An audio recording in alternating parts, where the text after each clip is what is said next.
नमस्कार। आप देख रहे हैं बतकही और आपके साथ मैं हूं अभय पांडे। इंडी गठबंधन में सीट शेयरिंग को लेकर मामला अभी तक अनसुलझा है।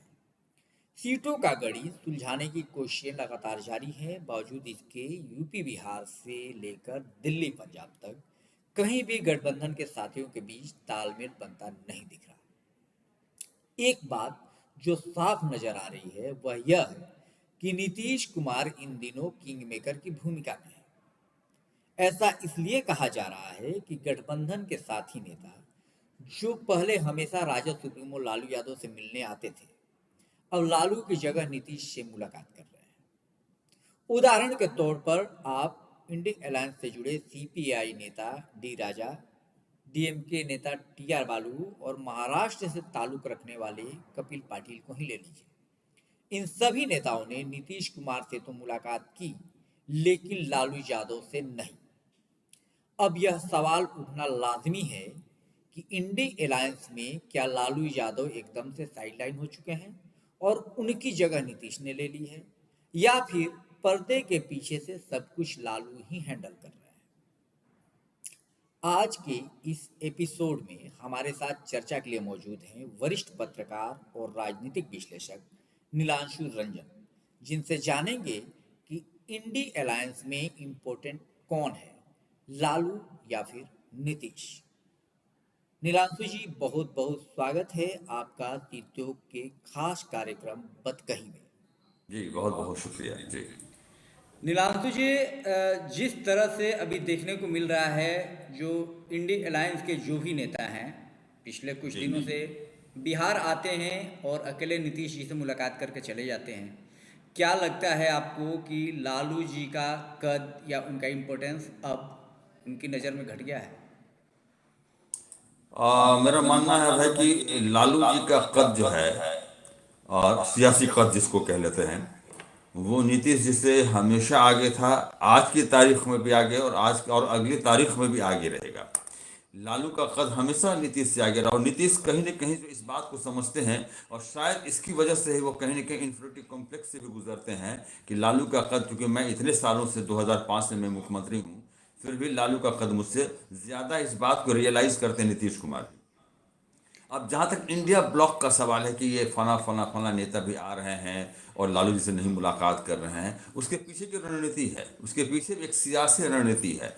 और रणनीति ये है कि आपने देखा कि बीच में जो प्रेशर टैक्टिक्स चल रहा था, जो नीतीश कुमार का जो लग रहा था कि वो अभी अब वो फिर पलटेंगे और स्विच ओवर करेंगे, ये करेंगे, तो उसमें लालू जी ने ही जो है वहाँ फिर बात की सोनिया गांधी से और फला राहुल गांधी से कि भाई कहीं न कहीं ये कन्वीनर का ये पद जा रहा है, तो इस पर एक बार सोच लो यो नीतीश के बारे में कि कहीं न कहीं। तो वो नीतीश का एक प्रेशर टैक्टिक्स भी था, नामे उनका नाम आना भी शुरू हो गया था। बल्कि आपने देखा कि जेडीयू के लोग कहना शुरू किया कि नहीं, नीतीश जी ने तो कभी मांग ही नहीं की थी। तो ये एक प्रेशर टैक्टिक्स था। नीतीश जी हमेशा कहते हैं मुझे सत्ता से कोई लोभ नहीं है, लेकिन उसे सत्ता का ही लोभ रहा है। और सबसे बड़ी बात यह है कि इंडिया ब्लॉक के जो जनक है या सबसे बड़े जो नेता है राहुल गांधी, जी वो जी जी सीधा जाके लालू से मिलते हैं। जी। जब उनका वो मतलब उनकी सदस्यता बहाल होती है सुप्रीम कोर्ट द्वारा, तो वो सबसे पहले वो लालू के यहाँ ही जाते हैं। सोनिया गांधी से मुलाकात सीधे लालू की होती है। ये नीतीश कुमार जब गए थे सोनिया गांधी से मिलने के लिए, सोनिया ने वक्त नहीं दिया था। ये लालू ने उन्हें फ़ोन किया सोनिया गांधी को कि आप नीतीश से मिल लीजिए, तब जाके मुलाकात हुई। इसलिए मेरा मानना है कि नीतीश का कद उनसे ज़्यादा नहीं है। जी नहीं, ये तो बात बिल्कुल सही है कि लालू जी की वजह से ही सोनिया जी से मुलाकात हुई। कहीं ना कहीं लालू जी का कंसेप्ट भी इसमें रहा, एक इंडिया अलायंस को खड़ा करने के पीछे। लेकिन अभी जिस तरीके से ये लोग नीतीश जी को वैल्यू दे रहे हैं, नीतीश जी को इम्पोर्टेंस दे रहे हैं, लगातार उनसे मिल रहे हैं। पहले यही लोग जो इनसे मिले, नीतीश जी से मिले, पहले यही लोग लालू जी से मिलते थे, लालू जी से सलाह मशविरा करते थे। लेकिन अभी वो नीतीश से मिल रहे हैं, लालू जी से थोड़ी सी दूरी बना करके चल रहे हैं। तो क्या इसको ये समझा जाए कि पर्दे के पीछे से लालू जी सारा चीज़ कर रहे हैं और सामने नीतीश जी हैं? बिल्कुल, बस ये जो आपका जो है ना, ये आखिरी जो वाक्य था कि पर्दे के पीछे से सब कुछ लालू जी ही कर रहे हैं। और ये लालू के इशारे पे वहाँ भी जो जा रहे हैं, जो मेरी जो जहाँ तक जानकारी है, वो भी लालू के कहने पे ही जा रहे हैं कि पहले जाके नीतीश से मिलो, नीतीश से बात कर लो, क्योंकि अभी भी ढुलमुल नीति चल रही है नीतीश की। और लोग अभी भी कह रहे हैं कि सरकार अभी भी स्टेबल है नहीं, 23 तारीख 24 तारीख तक आते आते और भी सिनेरियो क्लियर होगा। तो ये लालू जी के इशारे पे वो जा रहे हैं, उनसे मुलाकात भी कर रहे हैं, मिल रहे हैं। तो मुझे लगता है कि अब एक है, मतलब ये बात तो है कि नीतीश कुमार की लेकिन क्रेडिबिलिटी। जी। लेकिन लालू जी को पर्दे के पीछे से क्यों करना पड़ रहा है, सामने क्यों नहीं आ रहे हैं? लालू जी सामने इसलिए नहीं आए, देखिए लालू जी तो समझ रहे हैं ना कि नीतीश जो है क्या, नीतीश के मूड को वो समझ रहे हैं, जी। नीतीश की क्रेडिबिलिटी क्या उसको भी वो समझ रहे हैं। इसलिए वो लालू अब खुलकर वो फ्रंट पे नहीं आना चाह रहे हैं नीतीश के सामने कि भाई तुम ऐसे करो तुम वैसे करो जो है, क्योंकि ये जाएगा कि लालू डिक्टेट कर रहे हैं, ये कर रहे हैं, वो कर रहे हैं। नीतीश ने बीच बीच में ये दिया भी था एक मैसेज कि मैं बहुत ज़्यादा, मैं बीच में मैं सफोकेशन फील कर रहा था वगैरह वगैरह जो है। तो मुझे लगता है कि एक है चल रहा है, लालू जी पीछे से काम कर रहे हैं, भेजा जा रहा है कि जाके पहले नीतीश का मूड देखो कि वो क्या है वाकई, ये जो है जो आ रहा है कि 10-15 दिनों के बाद कुछ सीनरियो पलट होगा, कुछ चेंज होगा। तो ये नीतीश के मूड को भांपने की कोशिश की जा रही है। ऐसा नहीं है कि नीतीश को कोई ज़्यादा इंपॉर्टेंस दिया जा रहा है, नीतीश के मूड को, उनके पल्स को भांपने की कोशिश की जा रही है। मतलब नीतीश जी को लेकर के संशय जो है वो इंडिया अलायंस में है कि नीतीश जी बिल्कुल है, कभी भी कोई। बिल्कुल है। और नीतीश भी इस बात को जान रहे हैं कि इंडिया ब्लॉक जो है या इंडिया अलायंस जिसको आप कह रहे हैं, जी जी। वहां भी एक्सेप्टेंस जो है ना, अब देखिए ममता बनर्जी सहज नहीं नीतीश कुमार को लेकर के, अरविंद केजरीवाल वो सहज नहीं है उनको लेकर के, और अन्य नेता भी उनको लेकर के सहज नहीं है। यही वजह थी कि ममता बनर्जी ने सबसे पहले नाम रख दिया आगे, खड़गे जी का नाम रख दिया, मल्लिकार्जुन खड़गे का। और मुझे लगता है कि एक बहुत अच्छा वो मतलब एक अच्छा पॉलिटिकल स्टेप था मल्लिकार्जुन खड़गे का नाम आगे लाना। खड़गे जी का नाम लेने के बाद तो विवाद भी खड़ा हो गया था, इंटरनल हाँ, विवाद खड़ा हो पॉलिटिक्स गया। भी होने लगी थी। लेकिन जेडीयू के आप कई नेता आपने ही समझा उनको होगा, लेकर के। लेकिन आपने ये तो समझा, क्योंकि आप भी तो सियासी ये देखते रहे हैं, आप तो खुद ही मत पत्रकारिता में रहे हैं। आखिर क्या वजह थी कि ममता बनर्जी ने मल्लिकार्जुन खड़गे का नाम आगे किया? जी बिल्कुल। इसका मतलब कहीं ना कहीं नीतीश का को एक मतलब दरकिनार करना था या हाशिए पर लाना था कि भाई आप जो प्राइम मिनिस्टर बनने का ख्वाब देख रहे हैं वो नहीं हो पाएगा, उसको मैं नहीं बर्दाश्त करूंगा, या और कोई भी इंडिया ब्लॉक के नहीं बर्दाश्त करने जा रहा है, जहां तक मैं समझ पाया हूं इसको। तो नीतीश कुमार ने तो कभी भी प्रधानमंत्री के तौर पर खुद को आगे रखा भी नहीं, और वो हमेशा ये कहते रहे कि मुझे किसी पद की लालसा नहीं है, मैं केवल मतलब एक है इंडी ब्लॉक खड़ा करना और मोदी जी के विरोध में एक मजबूत संगठन खड़ा करना, मैं उसके लिए काम कर रहा हूँ, मुझे पद की कोई लालसा नहीं है। नीतीश जी हमेशा ऐसा कहते रहे हैं। देखिए नीतीश जी का जो है, आप जो कह रहे हैं, नीतीश जी ने कभी कहा कि मैं मुख्यमंत्री भी बनना चाहता हूं? नीतीश जी ने कभी ये नहीं कहा, मतलब नीतीश जी कहलवाते हैं, खुद नहीं कहते हैं कि मुझे बनना है या मुझे ये करना है। लेकिन सत्ता, देखिए नीतीश सत्ता के बगैर नहीं रह सकते हैं। आपको याद होगा जीतन राम मांझी 9 महीने के लिए मात्र आए थे, जो मतलब नीतीश ने ही बनाया था। और जब लगने लगा नीतीश कुमार को कि जीतन राम मांझी जो है हमारी बात नहीं मान रहे हैं, हमारा मतलब रिमोट कंट्रोल का वो काम नहीं हो पा रहा है, तो नीतीश की क्या छटपटाहट थी, क्या कितनी बेचैनियां थी नीतीश के अंदर, कितनी जल्दी उनको हटाया और कितनी जल्दी सत्ता हम अपने हाथ में लें। तो ये तो है। आपने उस बार जो है देखा कि जब मोदी कैबिनेट में ये चाह रहे थे कि 2 जेडीयू का जाए, 2 मंत्री जाए, लेकिन जब मोदी ने कह दिया कि नहीं, हम एक ही लेंगे, तो वो वहाँ से बैरंग वापस होते हैं। और जब ये एयरपोर्ट पर पूछा गया तो उन्होंने कहा कि नहीं, मैंने तो कभी कुछ मांग ही नहीं की थी। तो ये हमेशा जो है ये इनडायरेक्टली चलते हैं, ये डायरेक्टली कुछ नहीं बोलते हैं, लेकिन चाहते वही हैं। ऐसा नहीं कि वो कहेंगे मैं प्राइम मिनिस्टर बनना चाहता था, मैं कन्वीनर बनना चाहता था, मैं मुख्यमंत्री, वो हमेशा कहते हैं मुझे सत्ता से लेकिन सत्ता से लेना देना है क्या? मतलब मन में लालसा रखते हैं, खुद से बोलते नहीं, किसी और से कहलवाते हैं। कहलवाते हैं। और किससे कहलवाते हैं? पहले कौन थे कहने वाले, अब कौन है, अब जानते ही हैं आप। नहीं तो मतलब लोगों का मिजाज भी टटोलते हैं इसी बहाने। हाँ, इसी बहाने वो मजाक भी टटोलते हैं। और बार बार ये भी कहेंगे मैंने तो कभी कहा भी नहीं था, ये तो बस मीडिया का एंटिसिपेशन था, मैंने कब कहा। ये भाषा है ना नीतीश कुमार की। तो ये तो रहा कि भाई इम्पोर्टेंस किसका है। अब सवाल ये उठता है कि नीतीश कुमार अगर केंद्र में चले जाते हैं तो फिर बिहार की बागडोर, बिहार की कमान किसके हाथ में दे करके जाएंगे? अब कह तो रहे थे वो कि तेजस्वी के हाथ में दे करके जाएंगे, उन्होंने बार बार यही मतलब इशारा भी किया था। लेकिन मुझे लगता है कि फिर अब उनके मन में ये चल रहा है कि तेजस्वी को कमान दी जाए या नहीं दी जाए। जी जी। हाँ, ये फिर वो मतलब डबल माइंड में है।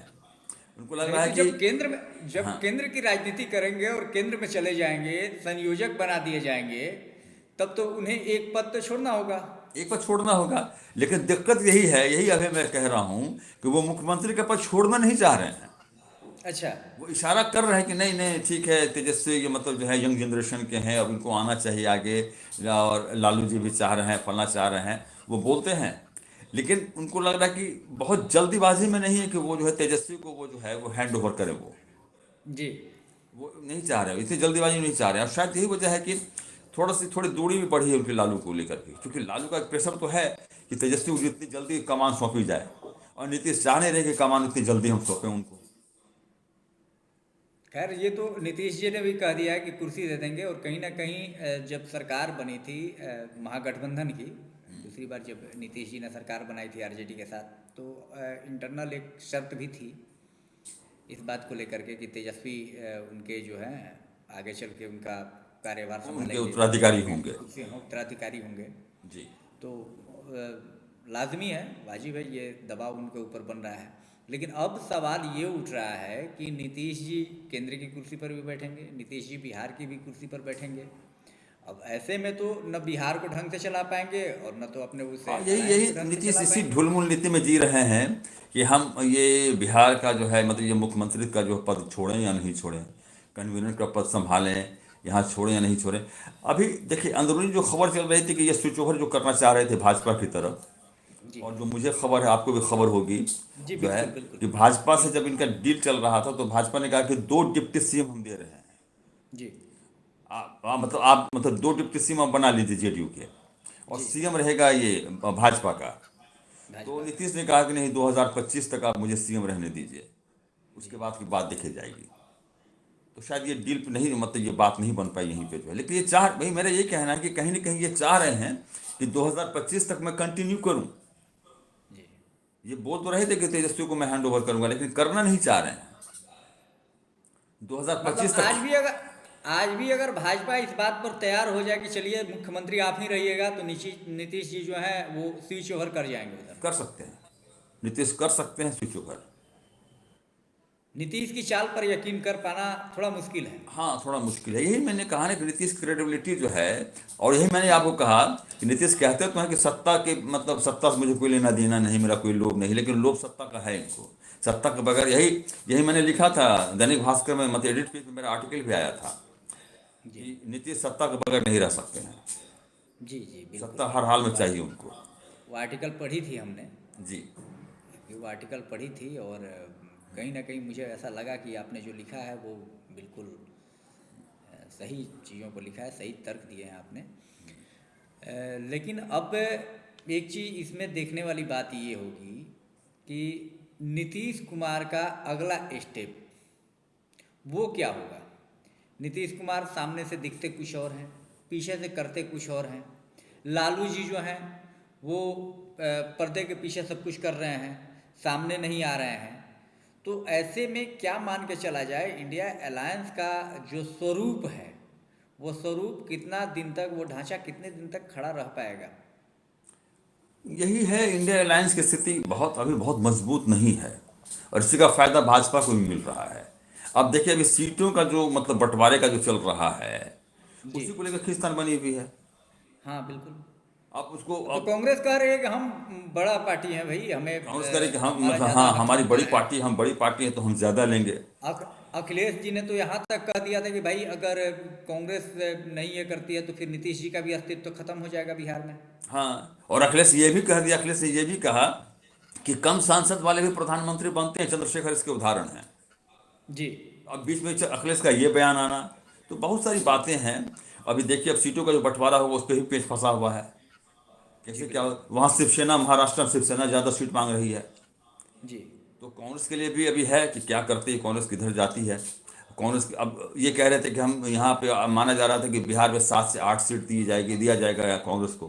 कांग्रेस ने मांग की 11 सीट का, 11 सीट की शायद मांग किया है ना, 11 जी। का।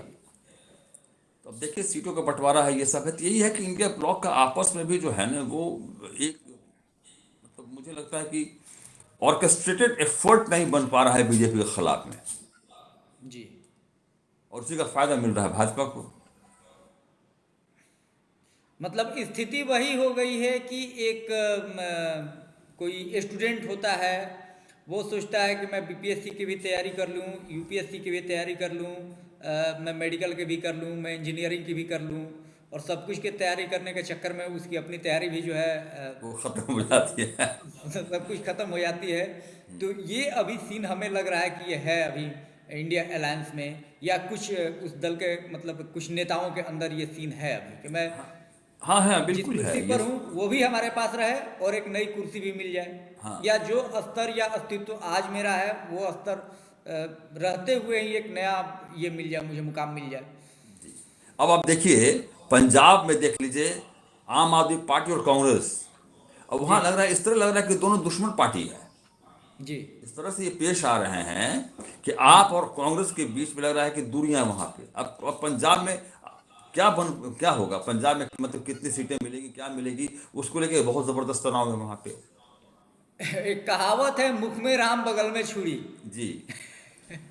ठीक है, तो सामने से दिखा तो कुछ और रहे हैं लोग कि भाई हम लोग अलायंस हैं, हम लोग लेकिन अलायंस अंदर ही हैं और अंदर ये एक है दूसरे वो को है। कतरने की तैयारी भी अब चल रही कितनी है। मीटिंग के बाद जो है, आपने आपने देखा पटना में मीटिंग हुई, तो फिर उसके बाद कहाँ हिमाचल में मीटिंग, या कहाँ शिमला में मीटिंग हुई, कहाँ, और 3-4 मीटिंग तो लगा कि बस खाना पीना चाय पीना हो गया, निकल गया, कोई बात नहीं बन पाई।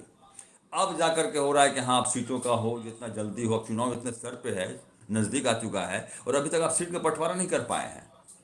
अब तक आपका ये भी फाइनल नहीं हुआ है कि कहाँ से कौन चुनाव लड़ेगा, किसको कितनी सीटें दी जाएगी। अभी तो सीट का ही बंटवारा नहीं हुआ, फिर चेहरा तो अभी बहुत दूर की और बात चेहरा है तो दूर ही है। कि चेहरा कौन होगा। हाँ, एक अनार अभी तो 100 सीट का ही बीमार। बट हाँ यही हाल है। आप जनवरी, आप जो है आपका चुनाव है अप्रैल में, 10 मार्च से आपका जो है कोड ऑफ कंडक्ट लागू हो जाएगा, और अभी तक आप तय नहीं कर पाए हैं आप, तो मुश्किल है यही सब। लग रहा है कि पिछली बार की तरह इंडिया अलायंस इस बार भी फ्लॉप ही हो जाएगी। अब मुझे भी लग रहा है कि ये बहुत कारगर नहीं होने जा रहा है ये इस बार की।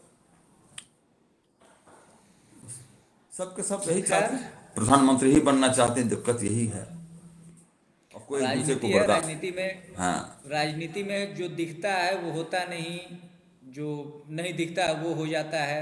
राजनीति में कुछ भी कभी भी हो सकता है, ये कह पाना बड़ा मुश्किल है कि आगे भविष्य क्या होगा, किसका भविष्य रहेगा। लेकिन जो अभी जो तस्वीर जो सामने आ रही है, जो चीज़ें सामने आ रही हैं, वो तो यही दिख रहा है कि बहुत अच्छी तरह से अभी इंडिया अलायंस मजबूती से खड़ा नहीं हो पाया है। मजबूती से खड़ा नहीं हो पाया है। अभी इसको और भी बहुत सारी चीज़ें हैं जो आपस में सुलझानी होंगी। हाँ बहुत सारी चीज़ें हैं, बहुत जगह पेच फंसा हुआ है। अब देखिए कितनी सुलझ पाती है, कितना क्या हो पाता है, ये तो है। अब चुनाव बहुत नज़दीक है, और वक्त नहीं है इंडिया ब्लॉक के पास अभी, इनको जितना जल्दी वो करना है वो करें। हालांकि अभी अगर बिहार में हम लोग लौटते हैं बिहार की चर्चा पर, तो अभी जिस तरीके से नीतीश कुमार जी एक्टिव दिख रहे हैं इंडिया अलायंस को लेकर के, या उनके दल के लोग जिस तरह से दिख रहे हैं, उस तरह से लालू जी तो बिल्कुल साइलेंट अभी लग रहे हैं। हाँ लालू जी साइलेंट नजर आ रहे हैं, लेकिन साइलेंट है नहीं। जी। कभी कभी समुद्र क्या ऊपरी सतह जो है लगता है कि बहुत शांत है, लेकिन अंदर में खलबली मचा रहता है, तो लालू अच्छा, जी है यानी नहीं। अंदर ही हाँ अंदर लालू जी जो है कुछ बड़ा राजनीतिक ये खेल रहे हाँ, हैं। इसलिए लालू जी जो शांत दिख रहे हैं, उसके पीछे जो शांति मत देखिए, कुछ तूफान है उसके पीछे। लेकिन एक बात की चर्चा भी होती है कि लालू जी को इंडिया अलायंस से बहुत ज्यादा कुछ नहीं लेना देना है, लालू जी को बिहार से लेना देना है, बस और इंडिया लालू जी की, अलायंस के पीछे हाँ उनकी एक लालू ही जी को है मंशा कि है कि बिहार की गद्दी खाली जितना हो। जल्दी नीतीश को वहां भेजा जाए, कन्वीनर जी। बना करके बतौर कन्वीनर जितना जल्दी भेजा जाए, और यहाँ तेजस्वी के हाथ में जो है वो कमान दी जाए। बागडोर है। जी। लालू जी की, आपने ये बिल्कुल सही पकड़ा है कि लालू जी की जो है, मैं उनका जो फिक्र है, उनकी जो चिंता है कि कितना जल्दी कमान दी जाए तेजस्वी को। इसीलिए अभी जो चल रहा था कि नीतीश स्विच ओवर कर सकते हैं वगैरह वगैरह जो चल रहा था, जी। तो लालू ने सबसे पहले सोनिया को फोन किया, अरे भाई इस जी। आदमी को तुम कन्वीनर बनाओ, जी। नहीं तो सारा गड़बड़ करेगा ये। लालू ने ही सबसे पहले फोन किया, और लालू ने सबसे पहले कन्वीनर बनाने का रखा और कांग्रेस ने फिर कहा कि हाँ ठीक है हम बनाने को तैयार हैं। तो ये बात सही आपने कहा कि लालू की चिंता ज़्यादा बिहार को लेकर के है कि उनके बेटे को कब वो उनके हाथ में सत्ता आएगी वो। लेकिन लेकिन सफलता मिलती नहीं दिख रही है। हाँ वही है, लाल सफलता नहीं देखती, मतलब लग रहा है कि सामने है लेकिन नहीं भी है। और वही बात है, नीतीश छोड़ना भी चाह रहे हैं, नहीं भी छोड़ना चाह रहे हैं। नीतीश जी भी इतने जल्दी मुख्यमंत्री का पद छोड़ने को नहीं तैयार है वो। नीतीश मेरा जी यही दो आकलन है। नीतीश जी दो किनारे पर खड़े हैं। हाँ दोनों किनारे पर खुद को ही देख रहे हैं वो। हाँ, वो चाह रहे हैं किसी तरह से मामला खिंचता चला जाए, 2025 तक हम रह जाएं, उसके बाद फिर तेजस्वी रहे न रहे जो भी है अपना 2025 तक का वो अपना देख रहे हैं कि उतना उतनी लंबा मतलब वो मुझे चलना है अभी। आपका क्या आकलन है? हमारा आकलन भी यही है, नीतीश कुमार गद्दी से बहुत ज़्यादा दिन तक दूर नहीं रह सकते हैं। उनको हर चीज़ एक तरफ है, कुर्सी एक तरफ है, और जहाँ कुर्सी है वहाँ नीतीश है। तो जाहिर सी बात है, अभी वक्त है, अभी उम्र है, 5 साल रह सकते हैं और 5-6 साल और तो रह ही सकते हैं। तो कहीं ना कहीं एक लालसा तो जरूर होगी कि भाई अंत तक हम सीएम बने रहें, एक रिकॉर्ड बन जाए हमारा कि जब तक रहे तब तक नीतीश ही रहे। तो कहीं ना कहीं ये लालसा उनके अंदर और है। नीतीश का ये जो है ना, वो जो पलटने का जो रहा है वो मामला शुरू से लेकर, यही वजह है कि लालू ने इस बार स्पीकर बनाया आरजेडी के आदमी को। जी लालू जानते थे नीतीश की क्रेडिबिलिटी को लेकर, वो खूब मतलब वाकिफ हैं, इसीलिए उन्होंने इस बार जो है आरजेडी वाले को ही बनाया स्पीकर, जो पिछले दफा लालू नहीं बना पाए थे। लालू ने गलती करी थी, लालू को बाद में रियलाइजेशन हुआ कि स्पीकर हमारा होना चाहिए था, और इसीलिए लालू इस बार अड़ गए कि नहीं स्पीकर होगा तो आरजेडी से ही होगा। उनकी भी, हालांकि एक चीज देखा जाए नीलांशु जी, तो नीतीश जी की विश्वसनीयता पर सवाल उठते रहे हैं, बावजूद उसके भी विकल्प के तौर पर नीतीश ही सामने आते हैं। हाँ ये बात भी है, ये बात भी है कि चाहे भाजपा हो चाहे लालू हो, सत्ता में नीतीश ही रहते हैं। नीतीश ही रहते हैं। सीटें किसी की भी अधिक हों, अभी आप देखिए आरजेडी की सीटें उनसे अधिक है, लेकिन भाई कुर्सी पर वही हैं। बीजेपी में भी थे, बीजेपी के साथ भी थे एनडीए में जब, तो सीटें बीजेपी की अधिक थी, सीएम यही थे। तीसरे नंबर की पार्टियां प्रदेश में, बावजूद कुर्सी हाँ ये उन्हीं बात के है पास कि है। अच्छा नीतीश का ये देखिए, एक तो वो भी है, नीतीश की किस्मत भी देखिए, 2020 में आरजेडी आते आते रह गई थी, क्योंकि जो 5 जो विधायक जो किशनगंज में जिसने जो खड़ा किया था ओवैसी ने, उसके जी कारण चुप गई थी वो 5 विधायक बाद में, ये अलग बात है कि बाद में आरजेडी में चले आए वो, जी लेकिन उसमें जो है तत्काल जो है आरजेडी सत्ता में आते आते रह गई थी। जी नहीं तो तेजस्वी तो बन ही जाते, पुश तो कर ही दिया था वॉल में जो है आरजेडी ने हाँ, नीतीश कुमार को। बिल्कुल बिल्कुल हाँ, बिल्कुल। तो एक मतलब इस मायने में भी नीतीश की किस्मत साथ देती रही है। अब आगे देखना इसीलिए है नीतीश जी की किस्मत कितनी साथ देती है। इसीलिए ओवैसी के बारे में कहा जाता है कि ओवैसी जो है भाजपा की वो पार्टी है, वो ओवैसी की बी पार्टी टीम है। है, हाँ, उसी की परछाई है, बीजेपी की परछाई है। जी जहाँ बीजेपी चलती है पीछे पीछे वो भी चलती है, और हाँ खेल बिगाड़ने में तो खैर माहिर हैं ही। अभी देखिए सीमांचल में भी खेल बिगाड़ा। हाँ, वही तो कह रहे, सीमांचल में ही जाके खेल बिगाड़ देता है ना। और 2020 में वही खेल बिगाड़ा था। हालांकि इस बार अमित शाह जी का काफी फोकस है सीमांचल पर। हाँ, अमित शाह इस बात को समझ रहे हैं, इसलिए वो अपना सीमांचल पर फोकस किए हुए हैं वो। जी तो सीमांचल पे देखिए फोकस है। अब देखें इस बात जो है सो, अब देखना ये है कि लोकसभा में भाजपा कितनी सीटें ले जाती है बिहार में, अब उस पर भी नज़र लगी हुई है लोगों की। और इधर जो है इंडिया ब्लॉक जो है वो कितना लेता है वो देखना है। देश की नज़र तो भाजपा पर है, लेकिन बिहार की नज़र नीतीश पर है बिहार की नज़र कि नीतीश नीतीश पर। जी का स्टेप क्या होता है। हाँ ये है कि नीतीश जी किस करवट जाते हैं, किस करवट लेते हैं, कहाँ रहते हैं, क्या लेते हैं, ये खास नज़र बनी हुई है, और पूरे देश की नज़र बनी हुई नीतीश पर। हाँ, पता नहीं कैसे नीतीश जी अभी एक तरह से देखा जाए तो बड़ा प्रासंगिक चल रहे हैं अभी। और नीतीश आप जी देखिए काफी ये प्रासंगिक हो जो गए हैं और सबकी नजरें हैं। सबकी सबकी नज़रें टिकी हुई हैं, और ये जो एक बनाया जा रहा है ना कि नीतीश कुमार जो है वो भाजपा में जाने के लिए बेचैन है, नीतीश कुमार से ज़्यादा बेचैनी है भाजपा को कि नीतीश को लाने के लिए। जी ये भाजपा इतना रेस्टलेस है नीतीश को अपने मतलब अपने में पार्टी में लाने, मतलब अपने खेमे में लाने के लिए, कि उतनी बेचैनी नीतीश की नहीं है, उतनी उससे ज्यादा बेचैनी भाजपा की है। और बात सही है कि अगर नीतीश चले जाते हैं भाजपा के साथ तो भाजपा तो मजबूत हो ही जाएगा। ये बात है कि बीजेपी की मजबूती बढ़ेगी फिर, इसलिए बीजेपी ज्यादा बेचैन है बजाय नीतीश कुमार के। तो इस बात पर भी बार्गेनिंग हो सकती है कि चलिए भाई मुख्यमंत्री एक बार आप फिर से रहिए, या फिर हाफ टर्म आप रहिए, हाफ टर्म के बाद बीजेपी को दे दीजिएगा, हाँ, ऐसा। हो सकता है कि वो भी बने, लेकिन मायावती वाला खेल भी हो सकता है कि जो यूपी में जो मायावती के साथ हुआ था कि आधा आप रहेंगे, उसके बाद फिर भाजपा के जो है वो सीएम बनेंगे, और जैसे ही आधा पूरा हुआ मायावती ने पीछे खींच लिया, जी जी। सपोर्ट वापस कर लिया। तो सत्ता में कुछ भी हो सकता है। तो आपने सुना नीलांशु रंजन जी की बातों को। नीलांशु जी ने जैसा कि बताया कि पर्दे के बाहर नीतीश कुमार गेम चेंजर दिख रहे हैं, नीतीश कुमार किंग मेकर